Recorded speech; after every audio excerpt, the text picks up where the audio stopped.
झी 24 तास एक पाऊल पुढे. आपण परमेश्वराला मानता? म्हणजे कलावंताला परमेश्वर देणगी देऊन पाठवतो आणि नंतर तो त्या देणगीचं आपल्या मेहनतीने सोनं करतो, जे आपण स्वतः दाखवलंय. परंतु कलावंत किंवा कुठल्याही प्रकारची अशी मोठी कला घडण्याकरता परमेश्वरी आधार असावा लागतो. देखिए, मैं आपको एक बात बताऊं. हमारे यहाँ जैसे मोटर पार्ट्स बनते हैं फैक्ट्री के, टायर बनते हैं फैक्ट्री में, वैसे भगवान के यहाँ इंसान की एक फैक्ट्री होती है जिसमें इंसान पैदा होता है, शक्ल बनाते हैं. तो वो जब इंस्पेक्शन करने जाते हैं तो देखते हैं कि कैसा बना, क्या बना. तो कोई एक आध मूर्ति के सामने खड़े हो जाते हैं. खड़े होकर देखते रहते हैं, अरे इसको मैं कहाँ भेजाऊं, इसको मैं कहाँ भेजूं और इसको क्या बनाऊं. तो वो तो देखिए, कोई भी संत है, चाहे फकीर हो, मुस्लिम फकीर हो, चाहे हमारा संत हो, वो उसको संगीत का बहुत शौक होता है, अत्यंत शौक होता है. तो भगवान, वो तो सारे भगवान के बंदे हैं ना. अगर उनको शौक है तो भगवान को कितना शौक होगा. तो कहते हैं मैं इसको संगीतकार बना देता हूं. तो कोशिश करके ऐसी जगह भिजवा देते हैं जहां पे संगीत का वारसा हो. कभी कभी गलती हो जाती है कि जगह नहीं मिलती है तो किसी और के पास भेज देते हैं, मगर वो संगीतकार होता है, जैसे कुमार गंधर्व. उनके माँ बाप नहीं गाते थे.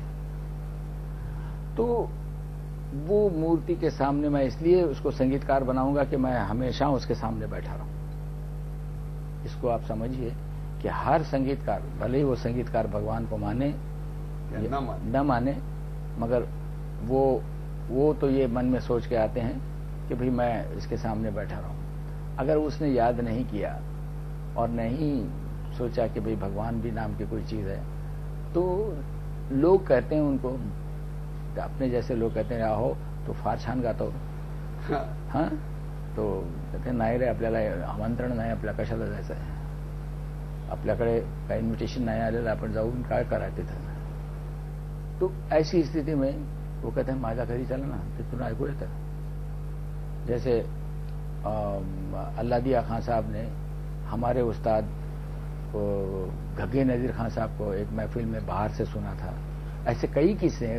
अल्लादिया खान साहब का क्या, बहुत लोगों ने सुना. तो वैसे सुन के थोड़ी देर बैठ के फिर कहते हैं गाता अच्छा है, चलो. तो उतने टाइम के लिए वो उसका गाना चमत्कारिक हो जाता है. और जिसके महफिल में आ जाते हैं तो लोग सोच नहीं पाते हैं कि हो क्या रहा है ये. चाहे भले वो गाना एकदम सादा हो, कुछ नहीं, बहुत भड़ा भड़ू नहीं हो, तो वो एक चमत्कारिक गाना होता है. तो ये भगवान की जो जिसके ऊपर अटूट कृपा है. पण नक्की तुमच्या आणि तुमच्या गाण्यावर कृष्णाची कृपा आहे याच्याविषयी काही वाद नाही. याचं कारण तुम्ही जेव्हा कृष्णाचं एखादं भजन गाता किंवा धून गाता तेव्हा खरोखरच डोळ्यासमोर कृष्ण उभा राहतो. त्याची एखादी झलक दाखवता का? ओम नमो नारायण, ओम नमो नारायण, श्रीराम शरणं मम, श्रीराम शरणं मम, श्रीकृष्ण शरणं मम, श्रीकृष्ण शरणं मम, ओम नमो. ऐसा गाते रहता. तुमच्या रोजच्या पूजेमध्ये राम पण असतो? आले ना, स्टार्टिंग पण असतं. कृष्णाचं काय गाता आपण? ये है ना मेरे पूजा में. हाँ, बस इतना ही है. राम और कृष्ण इतना ही है. राम और कृष्ण. हाँ, बाकी माता जी हैं. सरस्वती माताचं काय गाता आपण? तो पूजा में नहीं गाता हूँ. पूजा में सिर्फ काली जी गाता हूँ. उसकी कुछ झलक दिखाएंगे? लसत सिर चांद सावर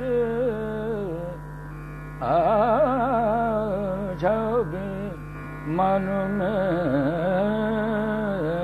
बसे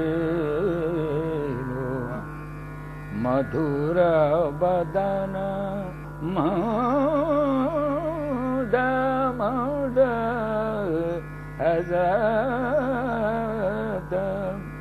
लसदा सिरजंद. तुम्ही एक रागाची निर्मिती केली, तो म्हणजे जसरंगी राग. राग नाही, तो ड्युएट आहे. ड्युएट, बरोबर. तुम्ही एका ड्युएटची निर्मिती केली, तो म्हणजे जसरंगी, ज्याच्यामध्ये शिव आणि शक्ती यांचं एक रूप आहे. या रागाबद्दल काय सांगाल तुम्ही? ना, राग एक नाही हो. याची खुबी काय है कि एक है पुरुष और एक है स्त्री. दोनों के स्वर हमेशा अलग रहते हैं. मैंने बहुत बार सुना, क्योंकि मेल फीमेल के ड्यूएट तो होते ही रहते हैं, तो एक की आवाज स्ट्रीट हो जाती है. वो लड़की ने कहा कि मैं तो ऊपर नहीं गा सकती, तो वो लड़का खरज में गाएगा तो उसकी आवाज अच्छी नहीं निकलेगी. अगर लड़की बहुत ऊंची गाई तो उसकी आवाज अच्छी नहीं निकलेगी. तो कष्ट लगता है कि ये ऐसा क्यों भाई, आपने इतनी आप ये जो दुनिया बनाई है उसमें हर चीज में दो दो मिलकर चलते हैं, एक कोई है ही नहीं. खुद भी आप भी दो मिलकर चलते हैं, समझे. महालक्ष्मी, महाविष्णु, राम सीता, राधा कृष्ण, शिव पार्वती और धरती आकाश. तो ऐसा क्यों है कि जब दोनों मिलकर गाते हैं तो बजाय कुछ पैदा होने के कुछ लूज करते जाते हैं, तो अच्छा नहीं है. तो मैंने पूरा हाथ जोड़ के भगवान से कहा कि ऐसा क्यों किया आपने, इतना अच्छा संगीत बना के और उसमें यहां पे कमी क्यों रख दी.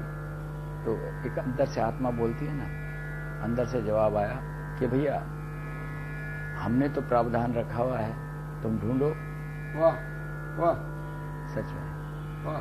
तो जरा मस्तिष्क पे जोर दिया तो देखा कि मूर्छना भेद में कुछ है, उसमें कर सकते हैं. तो एक ही स्वरावली होती है, एक का पंचम, जिस लड़की का पंचम स्वर होता है और मेल का मध्यम.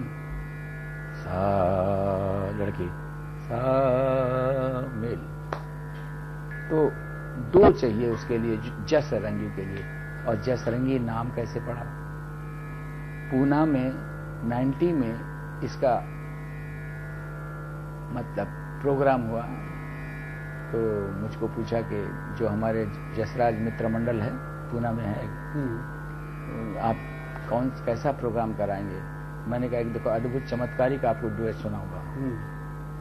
तो जैसा नाव काय द्यायचं मला माहित नाही, मग चमत्कारी. तुम्ही निर्मिती केली तेव्हा त्याचं नाव तुमच्या डोक्यात काही नव्हतं? माझ्या काही नव्हतं. फक्त परमेश्वराची एक आराधना केली आणि त्याला विचारलं की हा असा भेद का, आणि त्याच्यावर एका प्रतिभावंताचा शोध चालू झाला. जी. तो पहले कलाकार थे संजीव अभ्यंकर और श्वेता झवेरी, दोनों ही मेरे शिष्य, शागिर्द है आपके. हाँ जी.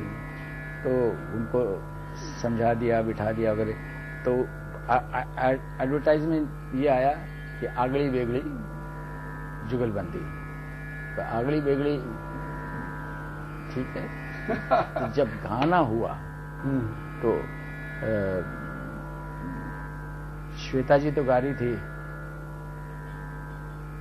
नट भैरव और संजीव जी गा रहे थे मधुवंती. राग का आसपास कहीं नहीं है, मगर जो मध्यम से मधुवंती गाओ और उसको स्वरूप दो, हाँ, तो नट भैरव तो नहीं बनता. मगर पंचम से अगर मधुवंती गाओ वो भी स्वरूप नहीं बनता, मगर स्वरावली एक ही है. त्याची रचना कशी केली, पण मग त्याचा बेस जो तयार केला, त्याचा आकार जो तयार. सारे ग म पद न सा न र प म ग रे रे ग सा.